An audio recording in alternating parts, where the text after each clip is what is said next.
Now all this while we were having a single term in the denominator, as in the power of the term was 1. Here it is a repeated root we have. So now the degree of the numerator here is m is equal to 2, here n is equal to 3 because it is 2 and 1, so it is 3, right? 2 and 1. So we can directly go for partial fraction method. So it will be a by 1 plus 2z inverse plus b by 1 minus 3z inverse plus c by 1 minus 3z inverse whole square. So if you have a repeated root, this is the way you do it. So it is a into 1 minus 3z inverse whole square plus b into 1 plus 2z inverse into 1 minus 3z inverse plus c into 1 plus 2z inverse is equal to the numerator, that is 4 minus 3z inverse plus 3z power minus 2, right? This is what I am getting. Now in order to nullify any of the terms, I'll be putting z inverse is equal to 1 by 3.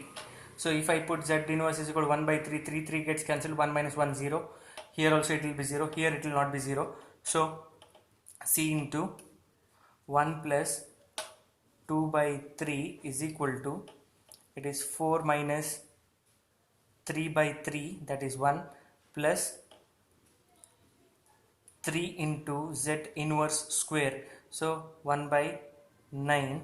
So I'll be getting 4 minus 1 plus 1 by 3 again. So here it will be 5 by 3c is equal to 3 plus 1 by 3. So it is 9. 10 by 3 is equal to c 5 by 3. So c will be equal to 2. C value is equal to 2, right? Just a simplification. Now if I put z inverse is equal to minus half, right? Z inverse is equal to minus half, this will be 0, here also it will be 0, but this will not be 0. So a into 1 minus 3 by 2, 3 into minus half, so plus, so it is 1 plus 3 by 2 whole square is equal to, rest everything will be 0 because this will go to 0, this will also go to 0. So there I will be having 4 minus 4 plus 3 by 2 because z inverse is minus, and 3 into z inverse square is 1 by 4. So this is what I will be getting. So it is a into, it is 5, right? 2 plus 3, 5 by 2 whole square is equal to, I'll be taking the common denominator, right? It will be 4, right? 4. Here I'll be getting 16 plus 6 plus 3, right? So 16 plus 6 is 22 plus 3 is 25. So I'll be getting 25 by 4, which is same as 5 square by 2. So a value will be 1. A value will be 1. Now how do we find the value of b? Now do one thing, put the value of z inverse is equal to 0. Now we know that we know the values of c and a, will get the values of b. So put the values of z is equal to 0. So I'll be getting, put z inverse is equal to 0. So I'll be getting, this is put, so put, and this is, we have put z inverse is equal to 1 by 3, and we have got c.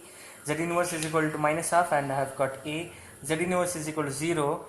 I'll be getting a here plus b, a plus b plus c is equal to 4, right? So what is a? 1. C 2, so a plus c is 3, so b is equal to 4 minus 3, again it is equal to 1. So the factors a, b, c what we have got are 1, 1 and 2. So the factors are 1, 1 and 2. So 1 is 1 by 1 plus 2 z inverse plus 1 by 1 minus 3 z inverse plus 2 by 1 minus 3 z inverse whole square, right? So this is what I'm getting here. Now if I what is ROC? It is magnitude of z greater than 3. So what is that? It is circle of radius 3 and the ROC is outside 3. So it is a right sided sequence, and right sided sequence is associated with u of n. So we can directly write for these two, but for this we need to make some changes, right?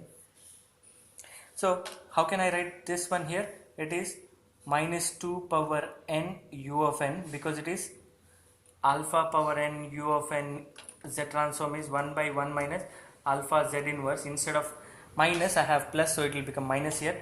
So plus, it is 3 power n u of n, the second. Now for the third one we need to do some adjustments. That is, we know that what is the z transform of 3 power n u of n? It is 1 by 1 minus 3 z inverse.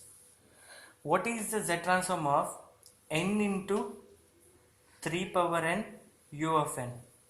It is, you can see that it is n into x of n z transform is minus z into d by dz of x of z, where x of z is the z transform of x of n, where my x of z in this case is 3 into u of n. So I can write minus z into d by dz of x of z. X of z, that is z transform of 3 power n u of n. What is that? It is 1 by 1 minus 3 z inverse, right? So if I simplify this, I'll be getting minus z into 1 minus 3 z inverse whole square, and into differentiation of this, so it will be minus 3 into minus 1 into differentiation of z inverse z, that is z power minus 2. So what I'll be getting here is minus 3 z inverse minus minus, and there is one more minus here, so z inverse divided by 1 minus 3 z inverse whole square. So I should be having this term here. That means I should be having minus 3 z inverse divided by 1 minus 3 z inverse whole square. So how do I get this is, I'll be so this will be 2, and I should be having minus 3 z inverse divided by 1 minus 3 z inverse whole square. So what extra fitting I have, extra addition what I have done here is, I have multiplied here with minus 3 into z inverse. So in order to nullify, I need to multiply here by minus 3 into z inverse, or I can write it as z, right? Now if I have a z term here, right, so what is n plus 1? 3 to the power n plus 1 u of n plus 1. It is shifting by 1. So we have u of n minus n naught is z power minus n naught into x of z, where u of n plus n naught is z power n naught into u of x of z. So if you have n plus 1, I'll be getting a term z. So that is the same thing what I have there. So I can write this finally as minus 2 power n u of n plus 3 power n u of n. See, this term as a whole, it is this term as a whole is z transform of n plus 1 3 to the power n plus 1 u of n plus 1. So I'll be getting here 2 by 3 n plus 1 3 to the power n plus 1 u of n plus 1. So this is the final x of n which I'll be getting of the given x of n, given x of z. So this is x of n. Now you may wonder that why did I take minus 3? Actually here when I differentiated it, there was a minus sign here, and my differentiation of 1 by x is minus 1 by x square, so I'll be getting plus here. So finally I'll be multiplying with plus, so everything will be plus. So 3 power n u of n is 1 by 1 minus 3 z inverse, n into 3 power n u of n is this, and since you have a z, so it will be n plus 1 3 power n plus 1 u of n plus 1. So shifting, if it is there, it has to be present at every term. Now this problem, you are asked to find the inverse Z transform by using power series expansion method. So we have solved different types of problems under inverse Z transform which come under partial fraction. So this is the second variant of inverse Z transform, wherein we are doing inverse Z transform using power series expansion, or it is also called as long division method. Okay. Now depending upon ROC, what is ROC? Magnitude of Z greater than 1. That means it is outside the circle. So so the sequence has to be right sided sequence. So the sequence, for the sequence to be right sided sequence, say for example if I take sequence to be 1 2 3 4 like this, so the Z transform of that will be 1 into 1 plus 2 Z inverse plus 3 Z power minus 2 plus 4 Z power minus 3. This is got by directly substituting here summation n is equal to 0 some minus infinity to infinity x of n z power minus n. So it is x of 0 z power 0. So I have solved such kind. So x of z is 1 plus 2 z inverse. That means I should be getting the negative powers of z if my sequence is right sided sequence. So ROC is greater than 1, that means I should get right sided sequence, and if it is right sided sequence I should get negative powers of z. So all these factors we need to take into consideration while finding the inverse Z transform by using long division or power series expansion method. So first we need to find whether ROC is greater than 1 or less than 1. If it is greater than 1, we are sure that it is a right sided sequence, and for right sided sequence we get negative powers of z. And on the contrary, if ROC is less than 1, that means it is left sided sequence, so I should be getting positive powers of z. So long division method or power series expansion is, I keep the numerator here and I write my denominator in the same fashion so that I get negative powers. Now what I need to multiply with 1 to get 1, it is 1. So I will be writing 1, right? So it is 1 into 1, 1 minus 1.5 z inverse plus 0.5 z power minus 2. If I subtract, it will be 1.5 z inverse minus 0.5 z power minus 2. Now I need to, by what factor I need to multiply 1 to in order to get 1.5 z inverse? So it is plus 1.5 z power minus 1. So I will be getting 1.5 z power minus 1 minus 2.25 z power minus 2 and plus 0.75 z power minus 3. It is just multiplication. 1.5 into 1.5 is 2.25, 1.5 into 0.5 is 0.75. So if I subtract, it will be 1.75 z power minus 2 minus 0.75 z power minus 3. Now 1 into plus 1.75 z power minus 2. So if I multiply here, I'd be getting 1.75 z power minus 2 minus 2.625 z power minus 3, then plus 0.875 z power minus 4. Again, if I subtract, this gets cancelled. I'll be getting 1.875 z power minus 3 minus 0.875 z power minus 4. So in order to get, I need to multiply by 1.875 z power minus 3.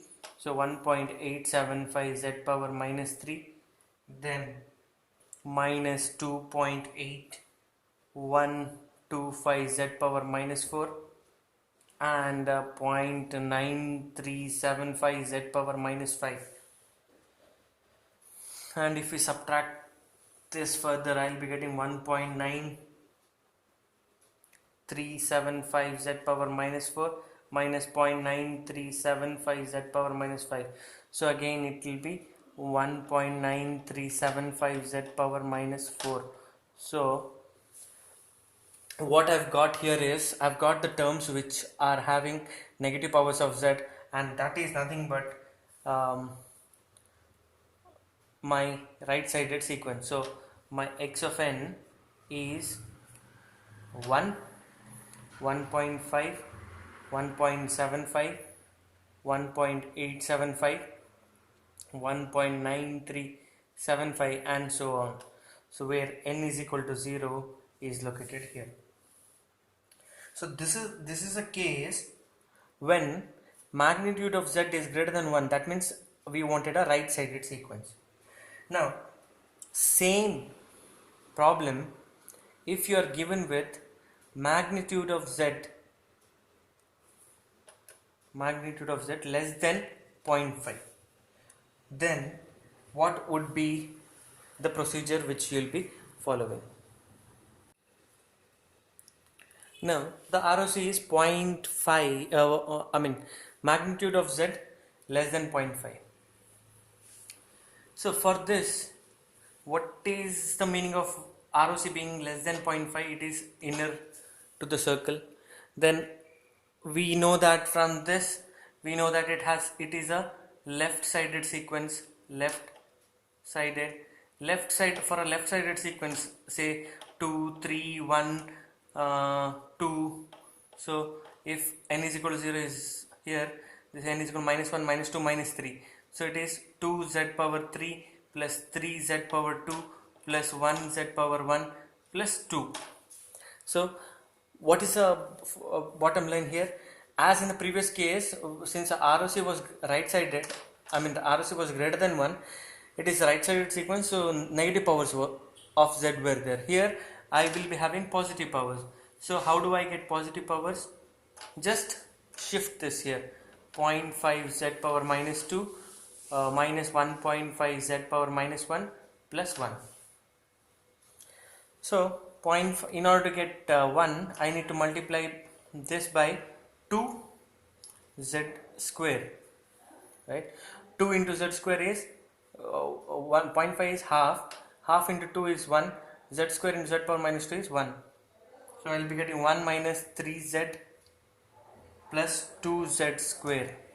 So if I subtract 3z minus 2z square, so here I will be getting 6z cube.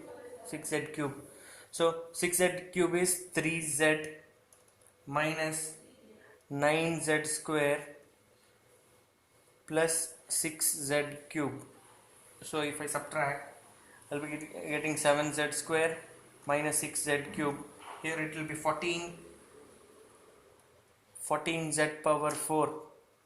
Why? Because z power 4 into z power minus 2 is z square. So 7z square minus 21z cube plus 14z power 4.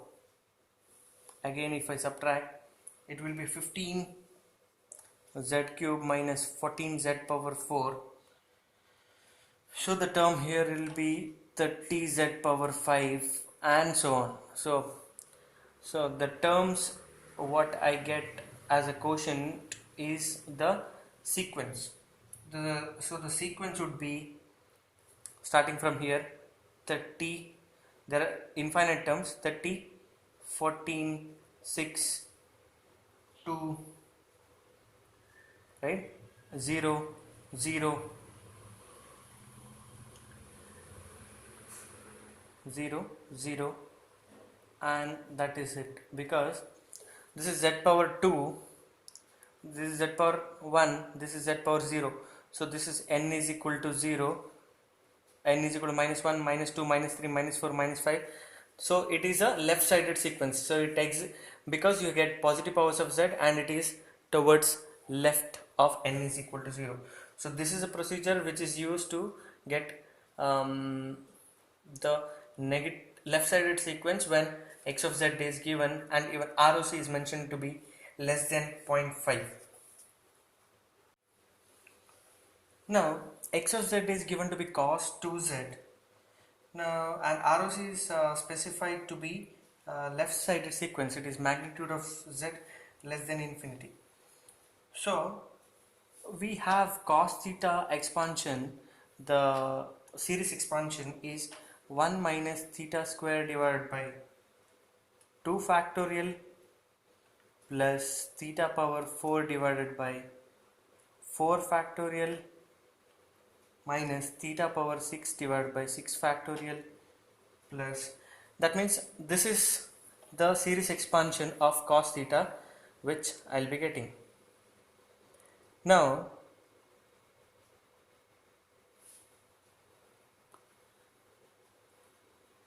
cos theta as a summation, I can write it as summation k is equal to 0 till infinity minus 1 power k theta power 2k divided by 2k factorial, right?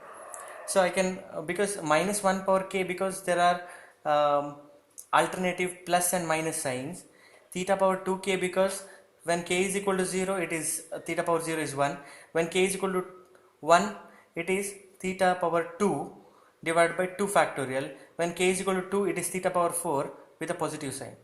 So this is the summation representation I get. Now in place of theta we have cos 2z, right?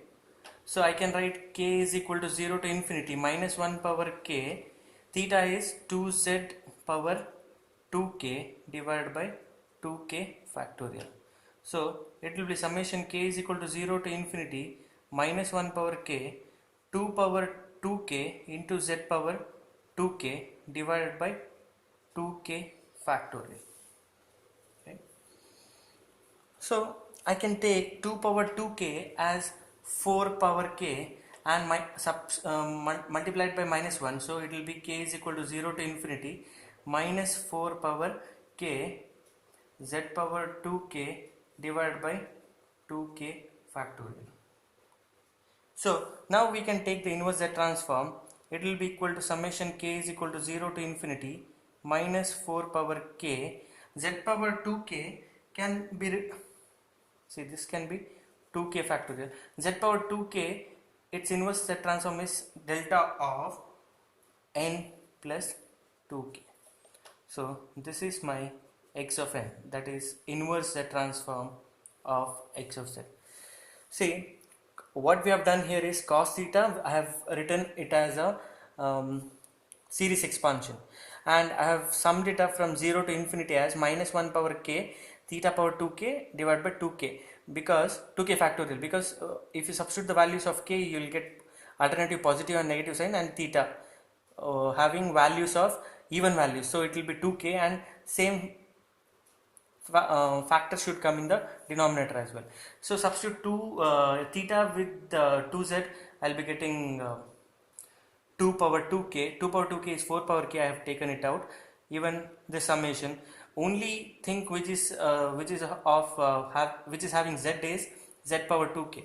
So delta of n plus k is the z transform of it is summation n is equal to minus infinity to infinity delta of n plus k z power minus n. So it is z power minus n at, where is delta of n plus k located? At n is equal to k, so it will be z power